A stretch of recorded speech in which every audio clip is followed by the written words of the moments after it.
beat steel drums. Greetings again, fans, and welcome to the massive hit cricket show. Well, Test cricket for the West Indies for 2025 done and dusted, and the West Indies yesterday went down to New Zealand by 323 runs, I believe it is. The West Indies starting the day in a good position, got to 87 before losing their first wicket, but unfortunately the Caribbean team collapsed and were bowled out for 138. At the start of the day, the West Indies would have harbored, some dream, some thoughts of maybe, just maybe, could something happen for them today? Obviously, as Captain Ruston Chase said in the post-match ceremony, they were going to see how the openers go for the first session, and then they would see, reassess at that point. It was always going to be a very, very extremely slim, if not impossible task. But I'm sure a lot of Caribbean fans would have definitely hoped for a drawn game and perhaps a 1-0 loss to New Zealand. I would say for Caribbean fans who are realistic, for Caribbean fans who have been watching the cricket, who have been watching the West Indies team, would have known that, for this series, it's going to be a very, very tough series against New Zealand. And let's face it, probably we would have expected to lose 3-0. So the truth is, in my estimation, anything, anything less than losing 3-0, I think is a bit, we'll take it. Let's put it that way. We will take it.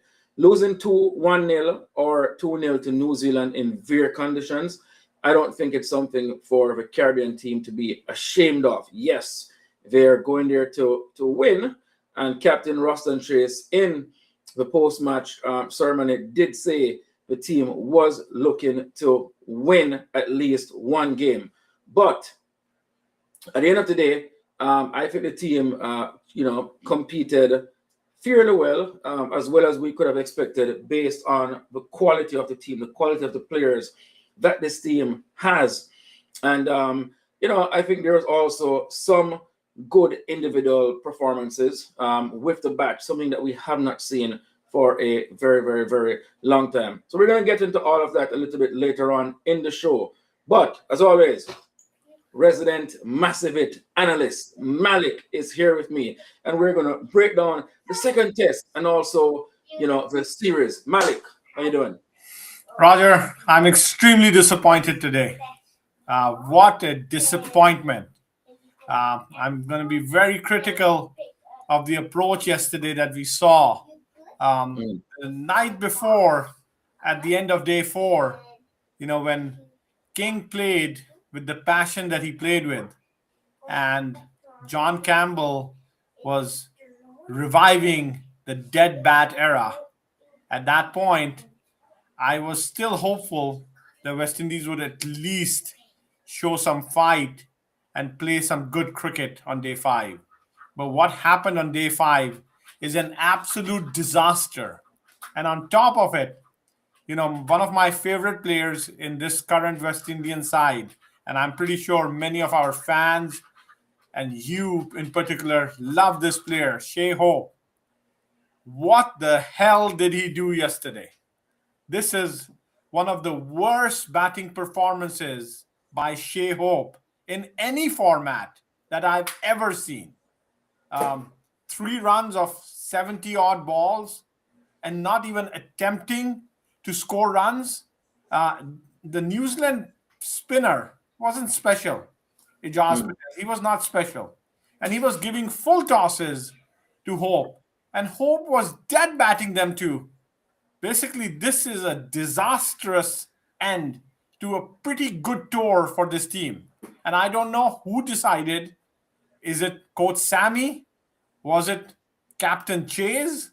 Or the team came together and put their heads together and said, all we're going to do is dead bat every ball, even full tosses.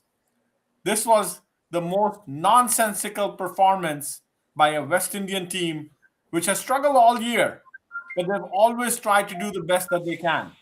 Even when they were 27 all out, they at least tried to play shots. This was worse than 27 all out. This was the worst performance by a West Indian team in centuries, in decades. This 130-run score and dead batting everything, unbelievable. Not with the caliber of a player when you have Shea Hope there. I put this on Shea Hope. If he was told by management to dead bat everything, he should have gone against it. Samir, I think you're going a bit overboard there. I don't think so. I don't think so. Overboard. Roger, I do not think so. I can understand John Campbell doing this, but a player like Shea Hope, full tosses on offer and not doing anything with them, not even playing a normal shot. I would have taken those full tosses, and I counted at least 30 full tosses that Ajaz Patel balled to Shea Hope. There was no reason. At one point, there was I think 7 overs in a row where Ajaz Patel balled to Hope, and all he did was dead bat every ball. Yeah. What I would say about that is this, and listening to Coach Floyd Reaver, listening to Captain Roston Chase, they said that at the start of the day, they would look to see how John Campbell and Brandon King win, because these are two guys who they score very quickly, naturally, right? Obviously, we saw John Campbell played a little, very, very much out of character, right? Not the sort of innings we would normally expect from a John Campbell. Now, but once you start losing wickets, that game is impossible to win. It's impossible to get 400 runs in a day after you have lost early wickets. The West Indies, yes, got a good start, got to 87 without losing a wicket. But once you start losing wickets, the West Indies would have needed to get to lunch without losing a single wicket yesterday, and perhaps had close to 200 runs to even challenge to try to get that score. And again, once they lost 1 or 2 wickets, guys like Hope started to come in. It was obvious the team has to play for a draw. So I would have no issue with strike rates or a low strike rate. I have no issues there. So if Shea Hope batted for 70 balls and scored 15 runs, that's fine. However, his approach, I think, was wrong, right? Definitely, you don't want to be just, blocking those full tosses. You have to push these balls off, or you're going to definitely get out. And the commentator said it, right? Eventually, if you keep just blocking every full toss, you will eventually get out. So that was the issue that I found with it. Now, guys, get those comments in. Let us know how you feel. But Captain Roston Chase spoke to the media after the game, and this is what Roston Chase had to say. We always knew it was going to be tough, and we didn't expect it to deteriorate so much, the pitch. But we saw it from yesterday. Some balls obviously misbehaved, but yeah, it was always going to be tough. But it is sports, so you have to find a way to through any challenge, to find a way to come out on top. But thought the Kiwis, thought they were very, very strategic and had good plans. So kudos to them. Just watching you here, looking out, watching the New Zealand team celebrate. I mean, it seems like you're gutted by this result. Are you able to sum up how it feels to watch them celebrate? Well, obviously when you win, you want to celebrate. So I can't look at them and be envious or anything, because if it was us, we'd be celebrating as well. Just, as I said, disappointed. We really wanted to get a win here for the first time since 1995. That was the ultimate goal for the team, and we fell short. We thought that we would have gotten an opportunity to win a game before this game started, but it didn't work out for us. I know the test pitch, you saw it a couple of days before, you thought it was soft and green. I think in the in pre-match you said you wouldn't believe it would spin later in the pitch, but obviously it has. Has this surprised you? No, we thought that it would have spun. We thought it would have spun, but we didn't look for it to deteriorate as much as it did with the cracks and the uneven bounce and stuff. Because after the first day, we could see a lot of green coming off of the wicket, unlike the other wickets where it was green for a longer period. I thought that this wicket got brown very, very fast. So we were expecting the spin with the dryness on the wicket. But as I said, the cracks and variable bumps with it, we weren't looking for that. What would you say are the key lessons that your team has learned from this tour and needs to improve upon, I guess, to make sure next time and for our other future tours you compete better? Well, on this tour, I think batting your first innings is very key with the usual conditions that you have here with the more difficult wicket to bat on in the first innings in terms of the grass and the movement of the ball. I think that's something that we've been struggling for a while. I think getting that first inning score around 300 or so, that would really play a greater part in us being able to move the game forward in terms of looking for a result or getting the result that we want. So I just think that's something that we've been trying to work on and we still need to work on. And I thought the bowlers did what they could have done. Especially we had some niggles as well too, so that really hampered us. But I thought the bowlers gave a good effort and they never stopped trying.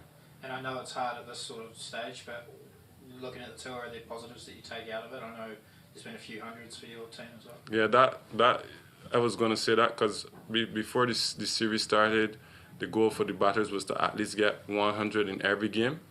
And we got 300, so I mean we didn't get one in the last game, but 300s over the three game period. So we were very happy with that. It's something that we've not been able to do in the recent past, getting hundreds. So we were very pleased about that.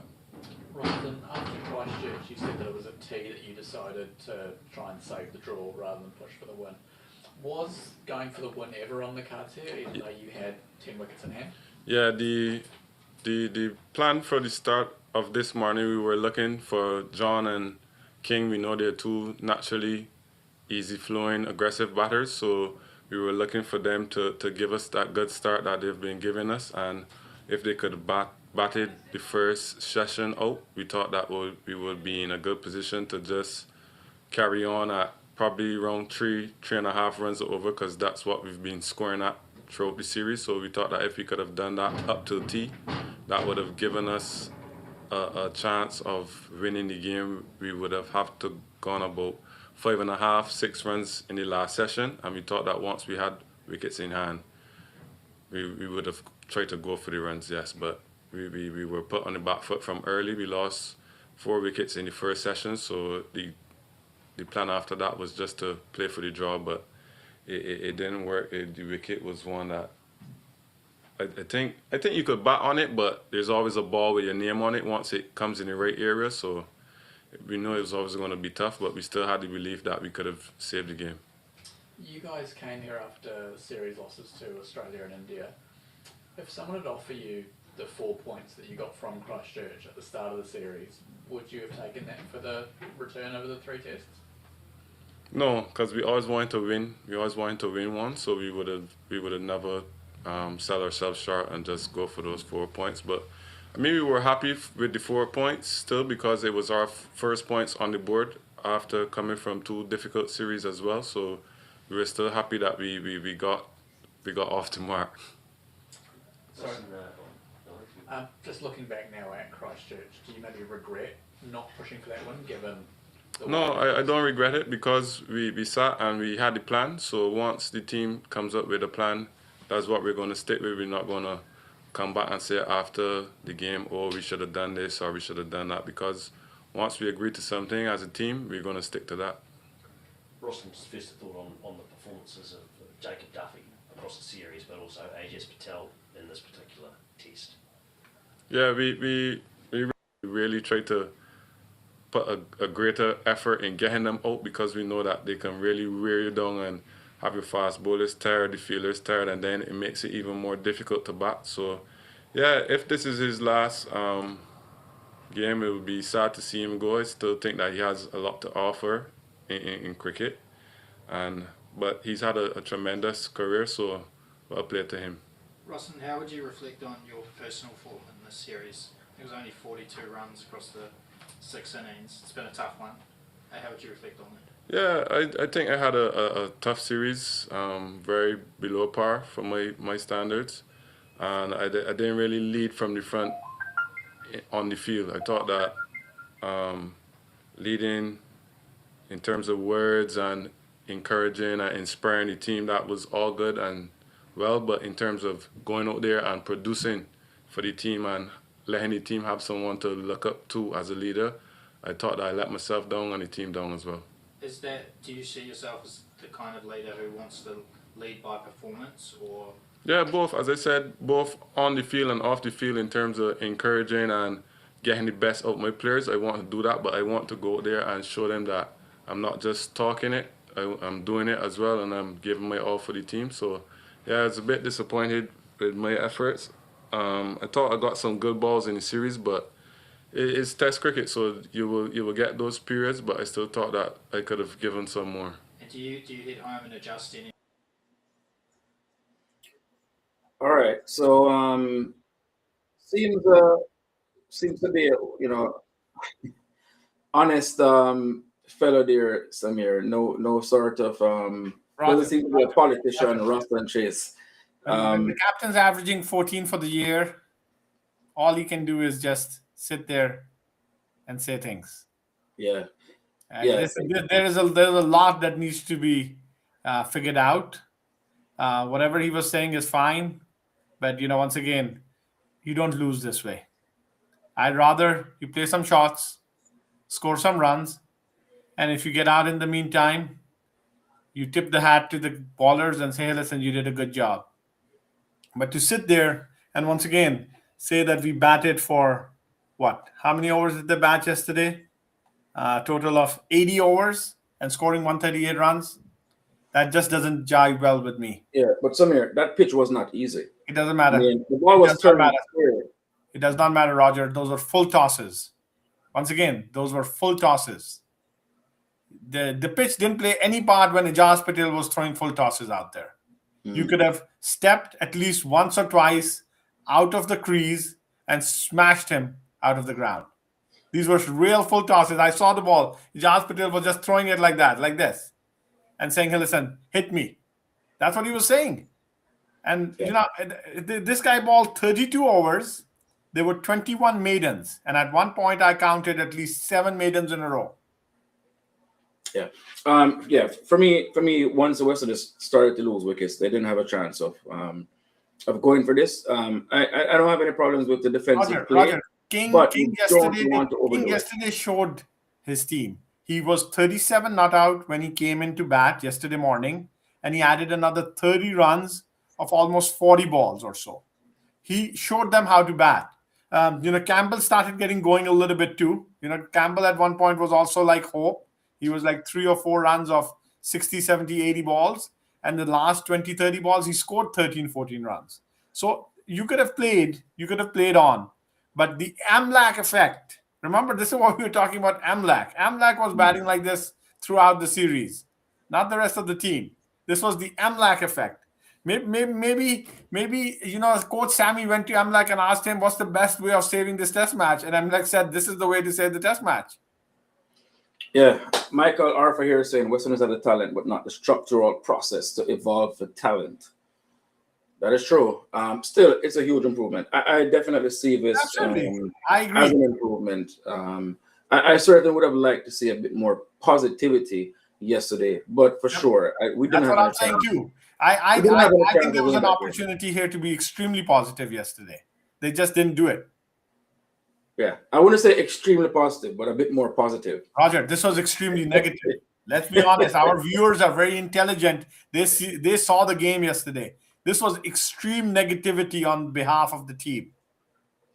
All right, let's talk about some of these players and what they did for this tour, because I am encouraged by what I saw from some of the batsmen, and hopefully we can continue to see these improvements going forward. Justin Greaves, 283 runs, highest of 202, average of 56.6. Obviously, most of those runs came in one inning. So would have liked a bit more in terms of consistency, but still not bad returns there for Greaves. Hope, 255 runs in a series, and of course he failed in the last couple of innings. I think he failed in his last 3 innings, actually. So 255 runs to Shea Hope, highest of 140, average of 42.5. Brandon King, 185 runs, highest of 67. And this is just from 2 games, average of 46.2. Hodge, 158 runs, highest 123, average 52.6.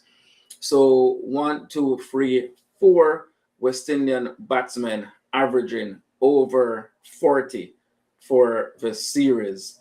I have not seen that in a very, very, very long time. Campbell, 135 runs, average of 22. A lot of work needs to be done there. Imlach, average of 16.2, 81 runs. And then the next highest score is Roach, actually. Believe it or not. Roach got more runs than Afinez, more runs than Chanderpaul. Roston Chase, who doesn't make a good read in the West Indian captain. 42 runs in the series at an average of 7. Talk to me about Roston Chase and what does it look like for him? Again, I don't know what type of captain Roston Chase is, but again, as I mentioned before, he seems to be fairly sort of straightforward, honest guy, perhaps too honest at times. We heard his comments about Imlach after the second game and all of that, but Roston Chase certainly has to be under tremendous pressure, and Darren Sammy is the man who will have to make a decision or not make a decision. If Darren Sammy decides to continue with Roston Chase, he is going to take licks. Absolutely. Hey, listen, if Roston Chase is a captain that Sammy chose, right? So Sammy is going to have to now make a decision. If he decides to go with Roston Chase for the next series, which is, I think, against Sri Lanka in the summer, and then that is followed up by 2 matches against Pakistan, you better hope that they win those 2 series. Because if they don't, Sammy and Chase are both going down together then. Yeah. It will be very important for Chase, who now is averaging under 14 for the year in Test cricket, 8 games played, and he averaged 7 in this series with the bat. So I think it's going to be the honest truth is that I think Chase should go. A new captain should be selected for the series in June. There's enough time between now and then. There's 6 months to go. There's a lot of white ball cricket, and a new captain will have to come in. Reorganize himself and reorganize his game, and perhaps just getting away from the Fred Mill of this constant cricket that has gone on over the last month and a half, 2 months in New Zealand. It's been a very, very long tour of New Zealand. Perhaps just a break and maybe getting into some white ball stuff next year will perhaps do him a world of good. But right now he's knackered at this point. Paul Goodman here. Yes, Chase gave an honest assessment, but if you're not performing, it's difficult to lead. It's difficult to tell people what you want from them if you're not doing it yourself. So he's in a very, very, very tough position. But Sammy is also in a tough position because Sammy named Chase as a test captain, and he's going to want to back his pick, right? Sammy's going to look at it and say, you know what? My captain is under pressure. I may need to back him to the tilt. Because remember, Sammy at one point would have been in a similar position to Roston Chase, perhaps even worse. And Sammy ended up, being a World Cup winning captain twice, right? It didn't start out that way. No, Roger, but this is 2 extremes, man. Come on, this is 2 extremes. Sammy was a performing captain. Remember that. I don't think he was. Not this way. Not this way. This is possibly an environmental situation. To be honest, I think the environment hurts. Roston Chase, but at the same point, you cannot take cover. And Sammy should not be defending anybody who just averaged 7 runs an innings in a 2-0 loss. Just so you know, Samir, Sammy was captain, and at one point he wasn't batting or bowling. Roger, but he wasn't averaging 7 when he was getting the chance. That's for sure. I can guarantee you that. I'll pull up Sammy's stats and we'll go over it. Okay. But I'm just Patrick telling you. Patrick Houston here is saying Alzari for captain. What do you guys think about that? Do you guys think Alzari Joseph would be a suitable captain for this West Indies team? What do you think, Samir? Alzari Joseph. Roger, I I really don't want to get into the captaincy scenario at this point and say who's going to be captain and who's not going to be captain. There are many candidates. Can Alzari be captain? Absolutely, he can be. But there are other players too, and Alzari has to show that he's fit enough. You don't want to get a player to come in, become captain, and then he's not playing half the games. This is not a Pat Cummins situation. Pat Cummins is an established cricketer who everybody respects, not only in Australia, but all over the world. Alzari's not at that level. You can't just basically throw him in coming back from injury and say, here you go. I think what we need to do is assess the next 3 months. You have a lot of white ball cricket in the next 3 months, especially the T20 World Cup. See who performs and shows leadership in that World Cup, and then make a decision regarding the red ball. Obviously, it's a completely different format, but you will see who is going to be available and who's going to perform over the next 3 months. yeah. And Alzari is going to be one of the players. Yeah, guys, go ahead and hit that like button. Hit that like button. As I mentioned earlier on, Samir, all in all, the West Indies team will be happy to get home before Christmas. It's been a long, long haul for many of these players. Guys like Hope, Chase, Seals, these guys have been on the road since England early in the summer. They went to England, they went to Ireland, came back to the Caribbean. They had CPL, they had Australia, they had Pakistan, they had India. I think they went to Bangladesh. They may have skipped to Nepal. I mean, it's just been non-stop. It's been nuts over the last few months. So a break is perhaps what this team needs. But again, I think we're going to wait until the West Indies play Pakistan and Sri Lanka to really judge this West Indies team and judge what they're doing, to judge if there has been any improvement whatsoever, because what we're looking for is to see those incremental improvements. And as Chase mentioned, there's been, I think, 400 or 500, I think 500s in this championship cycle. Yes, the West Indies have lost, pretty much all their games except for that one drawn game in New Zealand. But would we have expected anything different against Australia, India, and now New Zealand? Perhaps three of the best teams in the world. It's difficult for us to have expected anything different. So we'll play teams that are more on our level, and then that will be a chance where we can judge where this West Indies team has gone. Paul Goodman here is saying Alzari is not fit for captain, and look at his stats, is highly overrated. All right. Roger, so do you see this captaincy issue? Once again, I think, when you want to appoint a new captain, if you have to do that, you will have to consider a lot of things. It's just not one thing that, all right, you have a good player, you're going to make him captain. Making him captain, does it affect his game? Is he going to improve his game? Or, as you've learned a lesson with Roston Chase, it actually decreased Roston Chase's performance as a player. Maybe it was the pressure. Maybe it was the pressure of playing such good teams. I don't know. Once again, the only break that I give Chase is that he played Australia, India, and New Zealand. Australia at home, which is a fantastic team. You just saw what Australia did to a very good England team, dismantled them, right? So I give him a break there. Then going to India, that's a difficult environment to play for any team, including West Indies. And then going to New Zealand once again. So I'm giving Roston Chase a break based off the competition. What I'm not giving him a break on is the performance. As a batsman, you're averaging 14. As a bowler, you're averaging 50. What's going on here? That's the real issue. If his performance was a little bit above or average, I would have said, it's not a big deal. You keep going with him. The problem is his performance has been significantly under par. Yeah. In the interest of balance, Samir, to be fair to Roston Chase. I think he's a much better player than we've seen. Absolutely. He's not this bad as a player. No, he's so, not.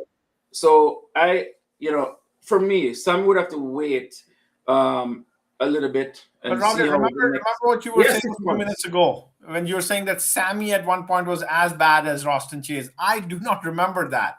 I've gone through Sammy's records over the last few minutes, and I cannot find anything which says Sammy was as bad as this.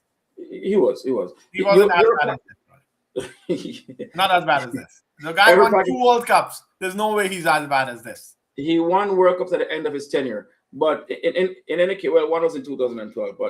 But in any case, most Pakistanis love Darren Sammy, right? He was instrumental in bringing cricket back to Pakistan. So I understand your bias. No. Hey, listen, I've been very critical of Sammy, and you remember what I said to you this morning, right when we started this show too, that this is a disaster of a performance on day 5 of the last Test match, and I have to blame Sammy as much as Chase if they came up with this strategy. This is the biggest brain fart from the West Indian cricket team and organization throughout this year, and probably throughout the decade, and probably throughout the century. This 21st century, I've never seen West Indies do anything like this ever before.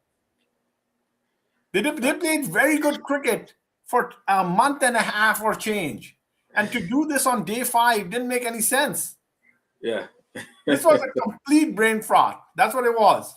All of a sudden, they decided to just tick off this new thing and revive. Maybe they saw the show and they saw me say that, the dead bat era is over. And they decided, let me revive this. Maybe that's what it is. Well, I don't know. I think you're going a bit overboard there. I looking at the conditions, the ball was definitely turning square. Based on how much the ball was turning, Roger, full tosses do not turn like this. No, I get it. I'm not saying. Listen, you won't hear me defend the way Shea Hope went about batting. You won't hear me defend even John Campbell to a lesser extent. Okay.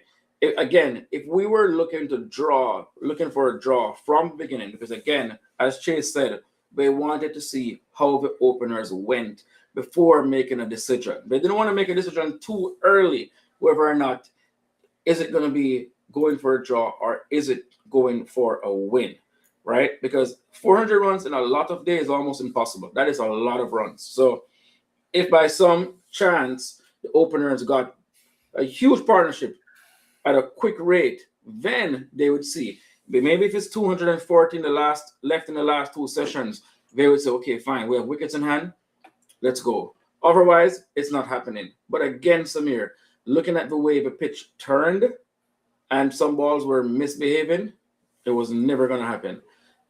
Not yesterday. It was just not going to happen. I'm not asking for a win, Roger. I'm not asking for a win. Yeah.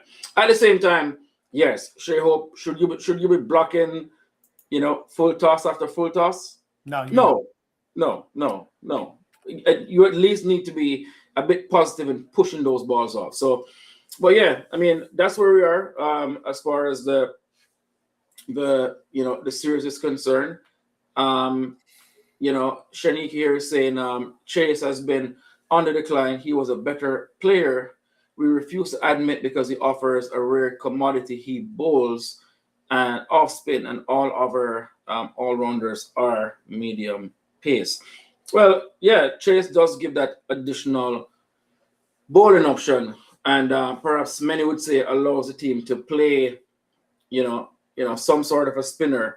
But as we have seen, Chase isn't much of a spinner in Test cricket, is he? Roger, we have a replacement of Chase yesterday with Hodge. Yeah. He can bowl some slow off spin too. Yeah. Left arm orthodox. He was okay. From the other side, but he did the same thing. He did his job. If I'm gonna give up 100 runs and get a couple of wickets, I get it from Hodge. I open up a spot, right?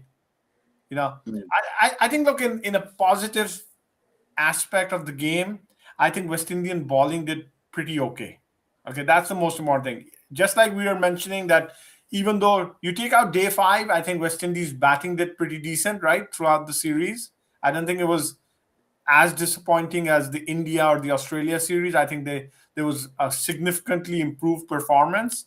And I think the bowling, considering that you didn't have 2 out of your 3 best bowlers, I think you did a decent job in New Zealand. Yeah. From a, let me see if I could pull up the stats for the bowlers. Yeah, the stats on the bowlers was pretty decent. Roach headlined with 10 wickets. He's up to 294 wickets now. That's going to be the big thing. And then we'll see what happens with, the rest of the team. That's what it is. Yeah. So Roach 10 wickets, Anderson Phillips 6, Jaden Seal 6 wickets at 49, Seal 6 at 56. Roach took his at 10 wickets at 23.9, by the way. OJ Shields 5 wickets at 35, and Greaves 5 wickets at 48. Roger, So if you take out Jacob Duffy, who took 23 wickets for New Zealand, the second highest wicket taker was Michael Ray with 8. Obviously, they had a lot of players and a lot of bowlers who were injured throughout the test matches. So I think actually Jacob Duffy was the differential between the teams. He did extremely well. He took advantage of everything that he could. And remember, I'm so surprised. Jacob Duffy had only played 1 test match before his 3 test matches against West Indies. Did you know that? Yeah, I did. This was his breakout test series. And and remember, his only other test match was against Zimbabwe earlier this year. Yeah. So I think once again, Jacob Duffy, even though he's 31 years old, he's a very young test cricketer. And probably that might be the reason why he might have a very good runway ahead of him, because he hasn't played a lot of test cricket or ODI cricket before this year. Yeah, the Western is domestic first class championship coming up should be very, very interesting. I think Roston Chase will have to get himself in order, play some first class cricket. Let's see what happens over the next 2 to 3 months. As you said, there's 6 months until the next test series. When is that first test match, and Samir, and where is it? I think the test match with Sri Lanka, I think it's June, July, but they haven't announced the dates yet. Yeah. Okay. The dates have not been announced yet. All right. And then right after the Sri Lanka series, Pakistan is going to also visit West Indies for 2 test matches in August. All right. It looks like Pakistan's making a habit of visiting West Indies in August, huh? Yeah. All right. We have a show coming up on Kemar Roach as he approaches 300. Will he get that opportunity next year? We will see. Or is he going to be stuck on 294? We also have a Roston Chase special coming up where we'll dive a little bit more into the captain and where he is at this point, and lots more. All right, guys. Again, that is the wrap up of the New Zealand series. The Western is going down 2-0 to New Zealand. Again, could the team have gotten a win on this tour? Perhaps. But again, the Western team missing 2 of their main fast bowlers was obviously hampered as well. And, for under the circumstances, I think coming to New Zealand, perhaps the expectation was that the Westerners would have perhaps lost 3-0. But the team did manage to pull off 1 draw. And, if we're realistic, perhaps, we can say the team overall was very, very competitive throughout. And, we look at England and Australia, they're being absolutely massacred. They've lost, the Ashes in 11 days. So, not all is lost in terms of hope. We have seen some incremental improvements in some areas, especially the batting, which we haven't seen in a long time, right? 4 players averaging over 40 for a Western team in a series has to be seen as somewhat of an improvement. So All right. Samir, any final words? Not hearing you. Roger, I think it was a decent tour. Once again, I'm pretty satisfied considering, how the tour went. They were, West Indies was absolutely at par in the white ball format. Yes, they went down in both those series too, but those were very, very closely contested series. The test series, I think the first test, there was that hope at the end of the day that, on the fifth day, West Indies would have gone for it. They decided not to, so that was a draw. I personally think the team regrets it now. They should have gone for it. And then you saw the second test is where New Zealand, stamped their authority. Going into the third test, obviously they put up a big score, 575. West Indies responded very well with a 420. Kevin Hodge coming back into the side, a welcome century. Remember, you'd already seen a double century from Greaves. You'd already seen this century from Hope. So this was a positive. King batting as opener for the first time, something that Massive Hit Cricket had called for. I think King showed tremendous resilience in those conditions. That's a positive sign for the future. And then hopefully they can get this fifth day out of their mind, play some good white ball cricket over the next few months. You have the World Cup coming up. And then when we finally get back to the Caribbean in June, July, and you have Sri Lanka coming in, I think the team is better prepared to face Sri Lanka, which obviously is not as good of a team as Australia, India, New Zealand. And maybe this will help them with the experience and the preparation for next year and hopefully see some wins. Yeah. Kirk, our lead here, is saying that he thinks Mayer should come in for Chase and perhaps Seals or Zari or Hope as captain or vice captain. Yeah, I don't know if they're going to want to play Mayers along with Greaves. It depends on what Mayers is looking like with the bat next year. But Mayers, I've always liked Mayers as an all-rounder in the test team, especially a left-hander down there in that number 6, number 7. He plays aggressively and bowls pretty well, but we'll see. Roger, once again, just with Mayers, I like Mayers a lot too. But hey, listen, at that age, 33 years old, he'll be almost 34 by the time we get to, those matches. I'd rather West Indies now, especially at home, look for good young players to add on to this team. May it be in the batting department. I think the bowling department is pretty stacked, right? Especially when you get Alzari and Shamar back. So I think there's not a place for maybe a pacer, but there's absolutely a place for a spinner. And hopefully the 4 test matches next year with Sri Lanka and Pakistan, you'll probably see Warrican playing a lot more. Yeah, and someone here, Michael Arthur here, saying changing Chase will make no difference. We are witnessing what it means to have inexperienced on-the-job learning. No one has an issue with Chase's captaincy. It's not about his captaincy or decision-making. The first responsibility of any player in the team is to fulfill that role that you're assigned to. So if you're a batsman, then you have to make some runs. If you're a bowler, then your job is to take wickets. So for Chase, I think most people calling for Chase to go. It's not about captaincy. It's more about, it's difficult, especially in a losing team, to carry a player who is batting at number 5 and averaging 7.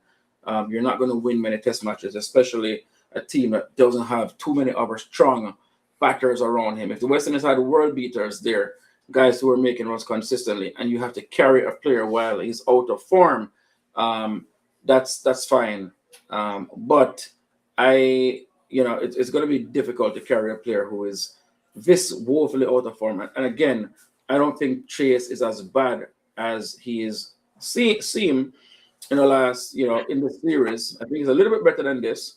Perhaps not a great batsman by any stretch, but definitely I don't think he's this bad. But he has certainly been woeful, and he will find it very difficult to hold on to his place. Maybe he'll get one more chance, one more series, maybe on probation. I'm not sure, but it's going to be very, very, very, very difficult. And as we have said, as a captain, it's difficult to lead and to tell guys what you want from them if you, as a captain, is not performing. That's a very, very, very tough position for him to be in. Michael Davis here is saying he agrees with Samir 100% from the moment Campbell was out and batting the way he did. He was upset King was the only one playing with any form of sense. Roger, it's unfortunate. It's happened. Let's put it behind. Hopefully the team puts it behind. As I said, there's a lot of white ball cricket to be played. West Indies needs to really start focusing on that now. I think the South Africa series is at the start of the year. You go to South Africa, I think, these players are not going to get any breaks now, right? They're probably going to go home for a couple of days, and then, they're going to be off to South Africa. And then right from South Africa, they're going to be heading towards India. So I think it's going to be very, very tough. So you better shape up. And whoever is selected for South Africa and then the World Cup, they better be prepared to play a lot of cricket. 100% agree with you, Kirk. Chase is definitely not performing with bat or ball. It's just a matter of, is he going to get one more chance from Darren Sammy? Is he going to get one more chance? I'm very tempted right now to say we should just name a new captain. But we'll see. The Ross and Chase show will be coming up very, very, very soon. All right, guys, that is it for today. And you've been watching the Massive Hit Cricket Show. Remember to like, share, and subscribe. www.massivehitcricket.com. Running across the screen is where you grab your merch. And as always, stay massive. Massive. Whoa.